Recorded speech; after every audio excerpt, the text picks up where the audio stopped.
Hey, welcome to the Shortwave radio channel. And yes, this old beaten and battered receiver that you see here is making my top 10 list. And I would say that this is my personal favorite of all time, pretty much because of how amazing this radio is. The Grundig G5, and it is. I've had this radio for quite a while now, more than 10 years for sure, and it's just been a really, really nice companion. It's a long wave, AM, FM, and shortwave radio. No digital signal processing in this thing.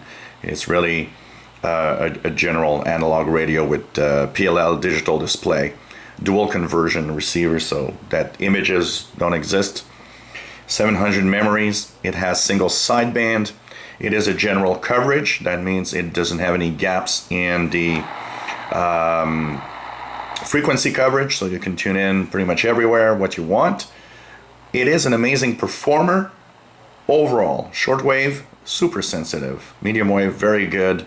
FM, it's actually one of the receivers that a lot of FM DXers use because it's just so good on the FM reception and is pretty resistant to overloading.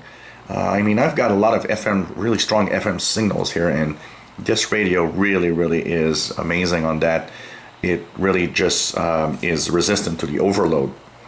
Performance is great, and I love it. The tuning is great, keypad entry, which is really nice. No chuffing or no muting while you tune in. Either you do that or use the up and down buttons. So this is also very good. Audio quality is great, and it really makes this receiver really an amazing performer.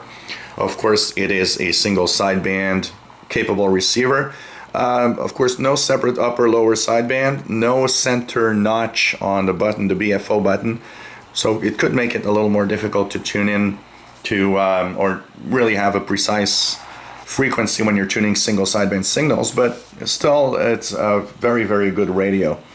Audio is great. Backlight is nice. Unfortunately, I'd like to be able to stay on when I actually use the backlight, but it doesn't stay on, unfortunately.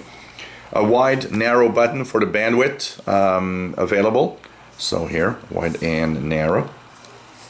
And of course, antenna jack for the antenna, earphone jack, power connector for that possibility, and a line out, which is very nice and doesn't happen very often if you like to record off the radio or if you just want to decode digital signals.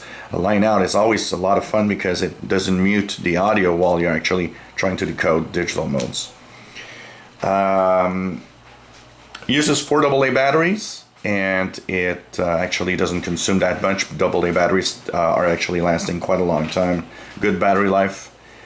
And so overall, it's one of my, if not my best shortwave receiver that I cherish and been having for a long time. Unfortunately, it's almost impossible to find now, except on the used market on eBay, for example. But it's great. What's the bad side of it? Well, look at that, the way that it looks right now. So it looks like it's really ugly. It's because there kind of is a rubber finish on it, the way that the plastic was made, and after a few years, the humidity and the usage makes this rubber finish become really gooey and disgusting, and this is a bad side to it. Now, I've done this video intentionally with this like this because I will be doing another video on how I cleaned it, so that you will see that in the next week or so. It's going to be really beautiful. There are some tricks to make these radios come back to life normally with a beautiful plastic rather than this disgusting look. No separate upper lower sideband and no center notch on the BFO is, yes, a little bit of a problem, especially if you're not used to tuning around single sideband. But its performance is just so amazing that it's just one of the best radios out there. Handles quite well a long wire, and Grundig G5 is just an amazing radio overall. So I gotta say, just love mine. If you enjoy my videos, please subscribe, give us thumbs up. Thanks for watching.